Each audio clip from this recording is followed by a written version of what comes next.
Жүру қабілетінде кемістігі бар кезінде медик болып істеген жігіт, қызды ұстап артқы жұмсақ жерінен укол салып байлап ұстайды, содан қызбен өз ойына келгенін жасайды. Достар, фильмді бастамас бұрын жаңадан ашылған каналдың дамуына үлес қосып, тіркеліп, лайк басып кетейік. Фильмнің басында авария болған жерге фельдшер зардап шеккен адамдарға өз көмектерін көрсетіп жатыр. Олардың арасында біздің басты кейіпкеріміз де бар. Ол сол жерде көлікте жатқан көзілдірікті алып кетті. Үйінде қызын кешкі оқуға шығарып тастап, көзілдіріктердің коллекциясына тағы бір дана қосты. Келесіде әріптесімен тағы бір шақыруға келгенде, қайтыс болған кісінің заттарын бірден ақтара бастады. Ұрланған заттарды бандиттерге сатып, сақинасын өзіне қалдырды. Кейіпкеріміз Анхель өте қызғаншақ жігіт. Өзінің қызын біреумен сөйлесіп жүр деген күмән күнде туындайды. Және бұларда ұрысатын нәрсе бар.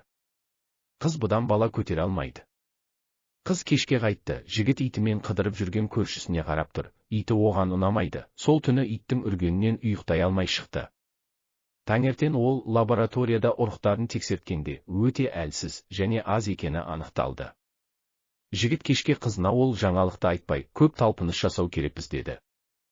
Қыз душқа түсіп жатқан кезде, жігіт телефонын ашып, Роберта есімді сыныптасымен сөйлескенін көріп қояды. Келесі күні жұмыста, жедел жәрдемнің ішінде судырғысы ұстаған адамды алып келе жатыр. Жүргізуші артына жалт қарай беріп, жол оқиғасына тап болады. Біраз уақыттар өтті. Анхель душта жылап отыр, ал қызы жұбатуда. Аварияның кесірінен жігіт белден төмен мүгедек болып қалған. Қызға толықтай мәжбүрленді, бірақ қызғаншақтығын қоймайды. Таңертең автобуспен емдеу орталығына барып, қайтарда адамдарды аңдитын программалар жайлы ақпараттар іздейді. Түсте үйіне әріптесі келіп, болған жағдай үшін қайғыратынын және бұған өзі кінәлі емес екенін айтады. Жігіт бар ойындағы дөрекі сөздермен айғайлап тастайды. Кешке қызына балмұздақ жеймін деп дүкенге жіберіп, телефонына өзі көріп жүрген программаны жүктеп қояды. Қыз қайтты, жігіт оны ноутбук арқылы қарап отыр. Түнде тағы иттің дауысынан ұйықтай алмайды. Емдеу кезінде түк өзгеріс жоқ екеніне ашуланып, қызбен сөз байласады. Қыз да онымен жақсы сөйлесе бастайды. Кешке қызы ветклиникаға ауысқалы жатқанын, ал өз жұмысында жарты ставкада қалатынын айтады. Жігіт оған ақша аз болады деп ұрсып тастайды. Түнде ит тағы үреді, жігітте фантомды судырғы ұстай бастайды.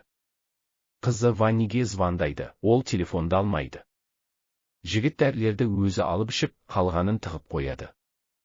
Таңертең қызы келгенде, неге дәрілерді қалдырып кетпедің деп ұрыс шығарады. Қызы дәрі алуға кетіп қалады. Үйдегі етке көп ине салып, далада серуендеп жүрген кезінде, көрші итке сол дайын еттерді береді. Кешке Ванни құрбысымен телефон арқылы сөйлесіп жатыр. Құрбысы оны тастап кет, сені пайдаланып жүр деп айтады. Оны естіген жігіт кешке романтикалық ас дайындап, қызды күтіп алады. Жігіт сыйға берген тартымды көйлегін киіп шық деп кигізеді. Қызға бәрі жақсы болады, жаңа жұмысымды да құптаймын, сабағыңа арнап үйде бір бөлме дайындаймын деп айтады. Түнде Виагра, бірақ ештеңе сезбейді. Жігіт содан кейін душ қабылдап жатқанда қыз жігіттің ноутбугынан өзін аңдып жүргенін біліп қояды. Жігіттен қорқып, асығыс үстінде үйден қашып шығады. Арада бір ай өтті.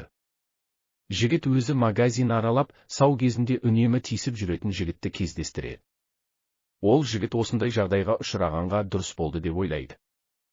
Больницаға барып, ол жерден ем қабылдап, үй жақтан көрші атаны жолықтырды. Осы жолы ата итсіз екен. Жігіт жаңа жылды жалғыз қарсы алып, қыздың жұмыс жағына барып аңдып тұрғанда, жағымсыз әрекеттерді байқайды. Ванниді әріптесі болған фельдшер жұмысынан күтіп алып, оны сүйісіп тұрып қарсы алды. Жігіт таксимен арттарынан жүріп отырды, олар магазинге келіп тоқтады. Өзінің қызы өз әріптесінен 2 қабат екен. Жігіт өзінің таныс дәрігерінен бір дәрі сатып алды. Жігіт бұрынғы қызына келіп, өзімен серуендеп қайтуын сұрады. Өйткені жас жұптар сияқты қоштасу керек деп себеп қылды. Үйіне келген соң ол қызға киімдерін алып кетуін өтінді. Кіре салып қызға дөрекі сөйлей бастады. Қыз киімдерін жинай бастағанда тура артынан келіп уколды салып жібереді. Қыз бір күн ұйықтап, таңға қарай оянды. Қыз аяқ қолы байлаулы, аузында мата.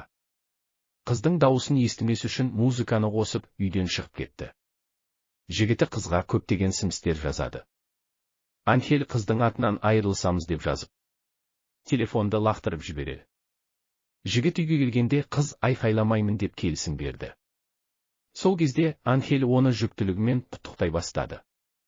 Қыз оны естіп бірден айқайлайды. Жігіт қайта аузын жауып тастайды да, кезекті дәріні салып қайта ұйықтатады. Кешке үйіне көрші ата келіп, үйге Ванни келгенін және кешке айқайлағанын айтады. Жігіт ол жөзекше қыз деп айтып, есікті жаба салды. Тренировка кезінде медбикеге екеуі бала көтергенін айтты. Түске қыз оянады, оянған сәтте өзін бір түрлі сезінеді. Сөйтсе жігіт беліне анестезия салып, аяғын уақытша жансыздандырып қойыпты. Қыз осы іс-әрекеттен шошып қанша қашуға тырысса да, қолынан түк шықпайды. Кешке жігіт қызға кешкі ас беріп, туылғалы жатқан балаға өз есімін қоятынын айтты.